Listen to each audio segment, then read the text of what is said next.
Rasulullah SAW dalam kitab Sahih Muslim sudah mengabarkan Al-Masih Dajjal itu Allah akan munculkan di Asbahan, itu di kota Isfahan, Iran. Dalam kitab Sahih Muslim itu Rasulullah menjelaskan di belakangnya ada 70.000 orang-orang Yahudi yang memakai atoyalisah, jubah kebanggaan, dan fitnahnya itu dahsyat seluruh dunia. Jadi lingkupnya global, akan terkena fitnah Al-Masih Dajjal. Jadi Dajjal memang belum muncul, tapi sistemnya sudah terasa sekali dan skopnya global. Rasulullah mengabarkan dua kota yang tidak akan bisa dimasuki oleh Al-Masih Dajjal, yaitu kota Mekah dan Madinah Al-Munawwar. Bapak-bapak, ibu-ibu yang dirahmati Allah, Allah Subhanahu wa taala memberikan tanbih dalam surah Al-Maidah ayat 82. Allah berfirman, "A'udzubillahi minasyaitonir rajim. La tajidanna asyadan nas 'adawatan lil ladzina amanul yahuda wal ladzina asyraku." Sungguh kalian akan menyaksikan orang-orang yang paling keras permusuhannya terhadap hamba-hamba Allah yang mukmin, kata Allah, al-Yahud, orang-orang Yahudi dan orang-orang musyrik. Terlebih fase keempat ini, fase mulkan Jabriyah. Bahkan 1442 tahun yang lalu Rasulullah juga sudah memberikan warning. Qala Rasulullah sallallahu alaihi wasallam, la tattabi'ana sunnana man kana qablakum sibran bi sibrin wa tira'an bi tira'in hatta la dakhalu juhra dabbin tabi'tumum. Qulna ya Rasulullah al-yahud wan nasara. Qala faman. Sungguh kalian akan mengikuti jejak-jejak orang-orang sebelum kalian, setahap demi setahap, sejengkal demi sejengkal, hatta la dakhalu juhra dabbin, sampai Rasulullah memberikan bahasa kinayah, kiasan, dabbin. Dabbin itu kalau di Timur Tengah seperti binatang biawak, dia punya lubang di pasir. Jadi kalau orang lain masuk lubang biawak, kamu ngikut. Makanya ketika sahabat tanya, "Qulna ya Rasulullah al-yahud wan nasara?" Apakah yang kau maksudkan itu perilaku, sikap, budaya orang-orang Yahudi dan Nasrani? Rasulullah memberikan jawaban, "Qala faman." Siapa lagi kalau bukan mereka? Oleh karena itu Rasulullah memberikan rambu-rambu yang cukup jelas, tidak samar. Ini yang harus kita jadikan sebagai pijakan. Kita harus sikapi sami'na wa ata'na, karena ini perintah dari Rasulullah. Kalau Rasulullah sallallahu alaihi wasallam, man tasabbaha biqaumin fa huwa min. Barang siapa niru-niru satu kaum, maka dia termasuk kaum itu sendiri. Tasabbuh, niru-niru adat istiadat, kebudayaan orang-orang kafir dilarang secara global di dalam agama kita. Tapi begitu kita potret kondisi umat kekinian zaman now, ternyata tidak hanya tasabbuh, tapi yang kita lihat ittiba'ul kuffar, mengikuti orang kafir. Astagfirullah. Ini empiris. Padahal kita dilarang, niru saja dilarang, apalagi ittiba. Sehingga fenomena mualah bil kuffar benar-benar mewabah di tengah-tengah kaum muslim.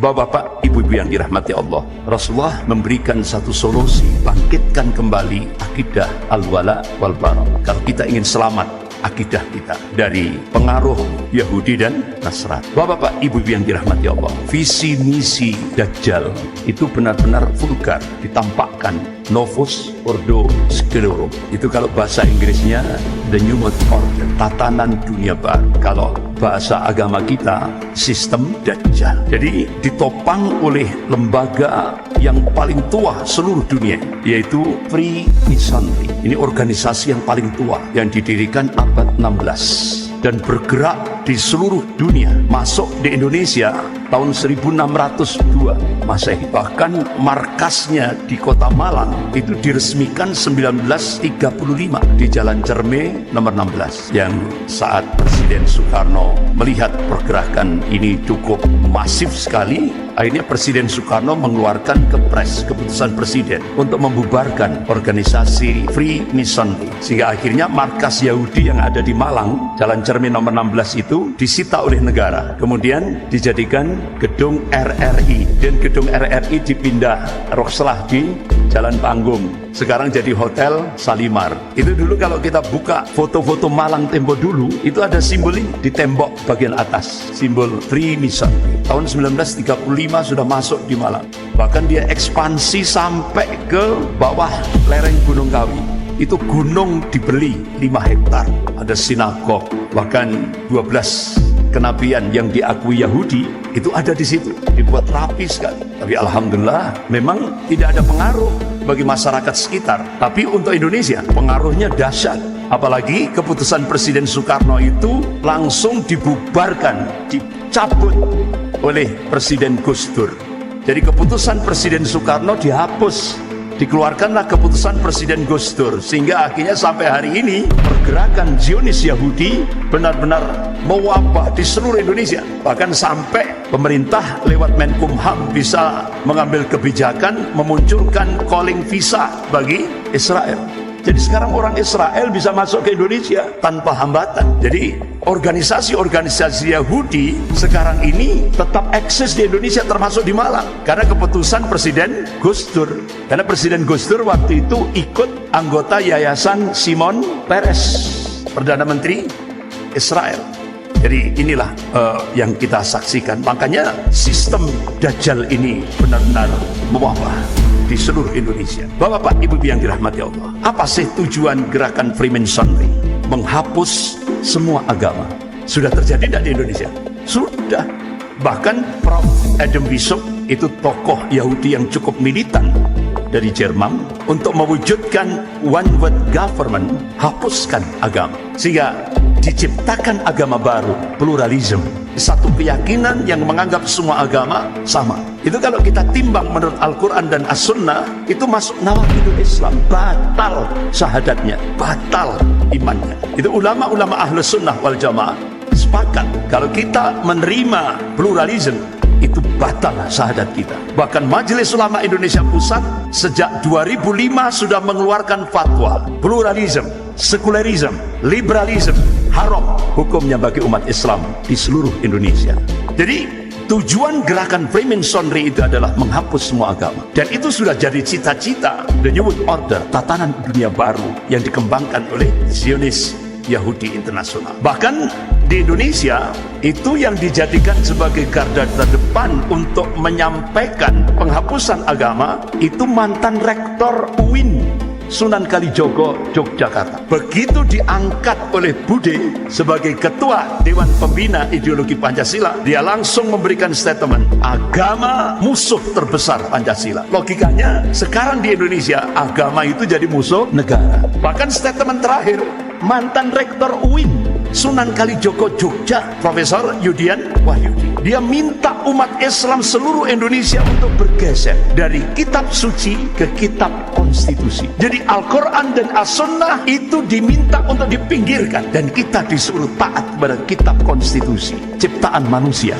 Padahal bapak-bapak, ibu-ibu yang dirahmati Allah, terjemahan kitab-kitab yang the best, Pustaka Mantik, Pustaka Al-Kautsar, itu pasti yang menerjemahkan Yudian Wahyudi. Jadi ketika masih jadi dosen, dia luar biasa.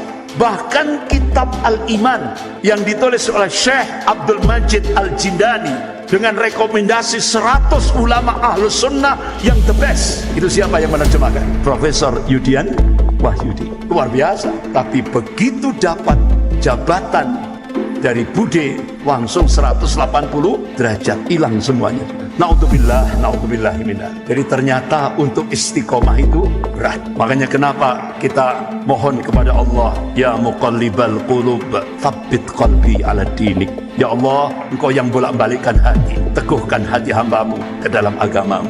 Bahkan sampai dia kepingin betul-betul jadi sekuler yang kafah. Akhirnya mahasiswanya program doktoral itu judulnya mah zina halal. Langsung yang menguji disertasi doktornya itu rektor UIN Jogja, Profesor Yudian Wahyudi, cum laude, lulus, the best. Judulnya zina halalan thayyibah, halal. Sehingga akhirnya Bude tertarik, wah ini cocok ini. Langsung diangkat jadi ketua Dewan Pembinaan Ideologi Pancasila. Ternyata kitab yang dijadikan rujukan itu kitab yang ditulis oleh Muhammad Sahrur. Nah, Muhammad Sahrur itu oleh Syekh Muhammad Nasiruddin Albani rahimahullah itu langsung dibongkar. Dia ini tokoh ateis komunis. Namanya saja Muhammad Sahrur, tapi dia orang ateis komunis. Akhirnya Bude cari yang model-model seperti ini. Jadi di Indonesia ini kalau kita simpulkan, lemahnya umat Islam itu bukan karena kuatnya golongan kafir.